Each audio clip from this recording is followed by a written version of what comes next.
Assalamualaikum to both panel. My name is Aida Elyana Binti Noorasid. My proposal presentation is about a systematic review of a method used in the culture meat production where I focus on comparing the methods and their functions. As a global demand for animal protein is expected to increase by over 60% by 2050, a traditional livestock system faces increasing challenges due to the environmental, ethical and resource constraints.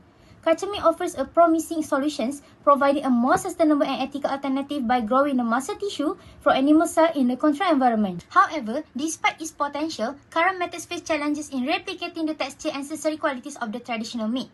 Key factors such as cell source, scaffolding and culture system impact the tissue development. My research aims to address important gaps in this field. One gap is the lack of integrated evaluations. There is insufficient comparative analysis of the various culture meat methods. Additionally, many methods adapted from the biomedical applications are not scalable for large-scale food productions. Lastly, there is no performance-based framework to assess these methods in terms of yield and sensory qualities. In this study, I will compare these production methods, focusing on their scalability, performance, and ability to produce high quality of culture meat. In this study, I aim to answer several important research questions about culture meat development. First, I'm exploring how different cell sources contribute to cell formation, fat deposition, and overall tissue architecture.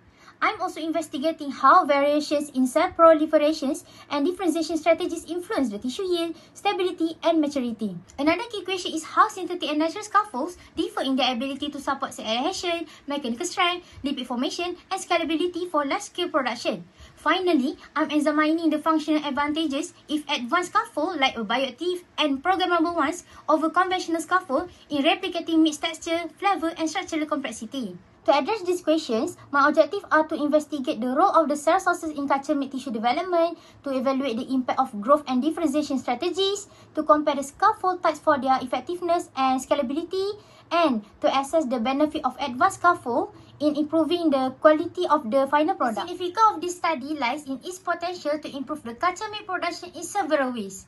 It explores how advanced scaffold materials can enhance the cell growth, tissue quality, and the production efficiency. The research also highlights the method to make the culture meat production more cost-effective, environmentally friendly, and scalable, addressing the growing needs for sustainable food system. By focusing on these innovative approaches, this study provides a practical solution for large-scale, animal-free meat production, helping support the transition to a sustainable food industry. In this section, I will cover the fundamental steps involved in the production of culture meat. To make culture meat, the process begins by collecting the cell from a live animal, usually through a simple biopsy. The most commonly used cells are muscle satellite cells, which are naturally found in the muscle tissue and can grow into a muscle fiber. Next, these cells are placed in a bioreactors with the necessary nutrients and growth factors to multiply and form a larger mass of tissue. The cells are supported on a scaffold which acts like a framework for muscle tissue growth. Once the cells have expanded, they undergo a process called differentiation where they transform into a muscle fibers and a fat cell. These are the key components that give the meat its texture and flavor. Finally, to scale the process for commercial production, a large bioreactors are used to grow the meat in a mass quantity. In this study, I use a systematic review method to evaluate the relevant literature on the culture meat. I include the articles published between 2020 and 2025, written in English, and focus on the muscle cell and stem cell proliferations, excluding those related to the pig. Running AI was used for screening articles, efficiently managing large volumes during the title and abstract phase. From the initial 167 studies, 111 were excluded as unrelated to culture meat, and 50 were assessed for eligibility.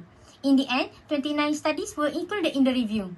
To assess bias, I used the Queen tool, evaluating 12 risk parameters. Studies were categorized as low, medium, or high risk based on their scores, ensuring a reliable and focused selection of studies for the review. For results, this table shows the bias assessment results using the Queen tool. It evaluates each study across the various criteria, with the most studies scoring a low risk of bias, while a few are rated as medium risk. In our discussion, first, different cell types have distinct roles in culture meat productions. Myogenic cells form muscle fibers, providing texture and firmness. Adipose-derived stem cells contribute to fat depositions, enhancing the flavor and marbling. Mesenchymal stem cells help to form the extracellular matrix, giving the structural supports. Fibroblasts produce collagen to maintain the tissue structure and assist the cell growth. Lastly, hepatocytes regulate metabolism, supporting the healthy cell growth and proliferations, which are all the key to achieving the high-quality meat. Second, I would say that proliferation and differentiation strategies are essential for improving the culture meat. Growth and multiplication of the cell increase the tissue yield and biomass, while microbiololysis offer a serum-free alternative. Differentiation ensures the cell maintain the identity, preventing the phenotypic drift, and stabilizing the tissue over time. Structural maturity is also optimized, making the culture meat more similar to real meat in texture and appearance, improving in sensory qualities like firmness and marbling. Next is the comparative performance of synthetic and natural scaffolds. Synthetic scaffolds such as gelatin and collagen allow precise control over pore size and mechanical properties, making them ideal for large-scale production. They optimize the cell attachment and differentiation. Natural scaffolds made from materials like soy protein and cellularized apple enhance the cell adhesion and muscle cell proliferations, and they are sustainable. Both types offer unique benefits depending on the tissue needs. Lastly, the functional advantages of programmable and bioactive scaffold. Programmable scaffolds help direct cell orientations, promoting the formations of organized myotubes and enhancing the tissue structure. Bioactive scaffolds, like jalan gum-based ones, support the myogenic differentiations and help with the muscle tissue formations. They also support adipogenic differentiations, contributing to the flavor and texture development in culture meat. In conclusion, my study emphasized the importance of multicellular integration in culture meat. The coordination between myogenic cell, adipose derived stem cell, and fibroblasts is essential for replicating the structure and function of real meat. Myogenic cells provide muscle structure, adipose derived stem cell contribute fat for texture and flavor, and fibroblasts support tissue integrity. Scaffold-mediated 3D culture is also key, as it helps organize the tissue formations and drive a structural maturity similar to traditional meat. For future research, it is important to focus on optimizing the bioreactor systems to improve the cell expansion and tissue formation at larger scales.